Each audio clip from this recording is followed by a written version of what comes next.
Hello बच्चों, let's see this question.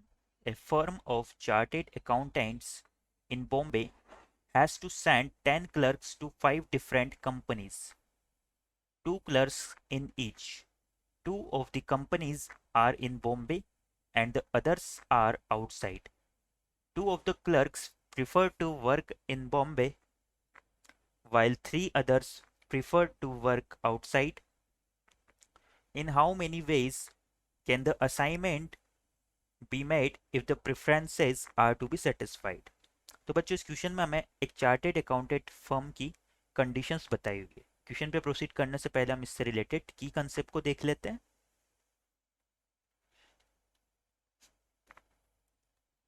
तो बच्चों इस क्वेश्चन में हम देखेंगे की कंसेप्ट में कि जो हमारी कंडीशन है वो कुछ इस तरह से हमें प्रोवाइड की हुई है। तो यहाँ पर हमें बोला जा रहा है कि चार्टेड अकाउंट फर्म जो है बॉम्बे में है, उसे 10 क्लर्क्स को क्या करना है, 5 डिफरेंट कंपनीज में सेंड करना है। और ये 5 डिफरेंट कंपनीज में क्या होनी चाहिए बच्चों, 2 क्लर्क्स ईच कंपनीज में होने चाहिए। इन कंपनीज में से हमारी 2 कंपनीज तो बॉम्बे में सिचुएटेड है और बाकी की 3 जो है वो आउटसाइड सिचुएटेड है। तो यहाँ पर हम लिख लेते हैं जो हमारा बॉम्बे है और ये हमारी क्या है, आउटसाइड है। आउटसाइड में हमारी क्या हो जाएगी, बॉम्बे में तो हमारी टोटल 2 कंपनीज हो जाएगी। सपोज ये फर्स्ट हमारी कंपनी है और ये हमारी बॉम्बे की सेकंड कंपनी है। इसी तरह से अगर हम आउटसाइड की बात करें तो यहाँ पर हो जाएगी total 3 companies, first, second and third. आगे बच्चों में बोला जा रहा है कि जो 2 क्लर्क है, इन 10 क्लर्क्स में से 2 क्लर्क्स क्या होते हैं, ये तो बॉम्बे में वर्क करना प्रिफर करते हैं। 2 क्लर्क्स बॉम्बे में होंगे और बाकी इन 10 में से क्या कर रहा है, जो 3 है वो आउटसाइड वर्क करना प्रेफर कर रहे हैं। तो 3 क्लर्क्स हमारे इस साइड में आ जाएंगे। नाउ 2 क्लर्क्स यहाँ पर फिक्स है और 3 क्लर्क्स यहाँ पर फिक्स है। तो इन कंडीशंस को फॉलो करते हुए हमें क्या करना है, हमारे total number of arrangement find out करने हैं। तो हम हमारे क्वेश्चन की तरफ आगे प्रोसीड करते हैं। तो सबसे पहले हम क्या करते हैं, जो 2 क्लर्क्स हमारे बॉम्बे में है और 3 क्लर्क्स तो यहाँ पर सिचुएटेड हो गए।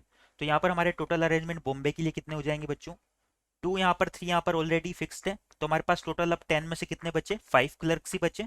इन 5 क्लर्क्स में से हमें बॉम्बे में कितने और सेंड करने हैं, 2 ऑलरेडी सेंड कर चुके हैं। तो 2 को सेंड करने के तरीके क्या होंगे, 5C2। पहले तो हमें 2 को सेलेक्ट करना होगा, 5C2। उसके बाद क्या होगा बच्चों, इन सभी चारों क्लर्क्स का क्या होगा, अरेंजमेंट होगा कि कौन से क्लर्क्स, कौन से 2 क्लर्क्स किस कंपनी में जाएंगे। तो यहाँ से हम 2 क्लर्क्स को सेलेक्ट कर लेते हैं 4 में से, 4C2, और उन दोनों को किसी एक कंपनी फर्स्ट में भेज देते हैं। तो अपने आप बाकी के बचे हुए 2 क्लर्क क्या होंगे, सेकंड कंपनी में चले जाएंगे। तो ये हमारे बॉम्बे के regarding total number of cases हो जाएंगे। प्लस में क्या हो जाएगा, अगर आउटसाइड की बात करें तो यहाँ पर हमारे 3 क्लर्क्स ऑलरेडी हैं और बॉम्बे में तो सारे क्लर्क सेट हो चुके हैं। तो हमारे पास टोटल कितने क्लर्क्स बचे, 3 क्लर्क्स प्लस 3 क्लर्क्स यानी कि 6 क्लर्क्स बचे हुए हैं। तो बच्चों 6 में से हम क्या करते हैं, सबसे पहले 2 को सेलेक्ट करते हैं, उन 2 को किसी एक कंपनी में सेंड कर देते हैं। इसी तरह से फिर क्या करते हैं, हमारे पास इसके बाद कितने क्लर्क्स बचे हैं, 4 क्लर्क्स बचे हैं। इन 4 में से 3 कितने को सेलेक्ट कर लेंगे, फिर से 2 को सेलेक्ट कर लेंगे और किसी दूसरी कंपनी में सेंड कर देंगे। इन 2 में क्या हो जाएगा, बाकी बचे हुए 2 क्लर्क्स, उन्हें भी आपस में कहीं पर सेंड कर देंगे। तो ये हो जाएगा 2C2। और बच्चों यहाँ पर बीच में हमारा प्लस का साइन नहीं आएगा, बीच में हमारा क्या आ जाएगा, इन 2 का साइन आ जाएगा। एंड है क्योंकि हमें सारे 10 क्लर्क्स को सेंड करना है, तो यहाँ पर भी क्या हो जाएगा, इन 2 हो जाएगा। इसे सिंप्लीफाई करें अगर, तो 5C2 हमारा इक्वल होता है 10 के, 4C2 हमारा इक्वल हो जाएगा 6 के। इसी तरह से अगर हम 6C2 को फाइंड आउट करें तो ये हमारा इक्वल हो जाएगा 15 के, और 4C2 हमारा इक्वल हो जाएगा 6 के, और 2C2 की बात करें तो ये हमारा 1 के इक्वल आएगा। इन सभी को अगर मल्टीप्लाई करें तो हमारे टोटल नंबर ऑफ वेज कितने आ जाएंगे,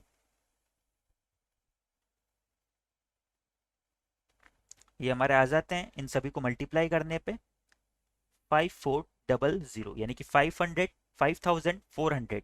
यही हमारा इस क्वेश्चन के रिगार्डिंग फाइनल आंसर भी हो जाएगा। I hope you understand it well. Best of luck.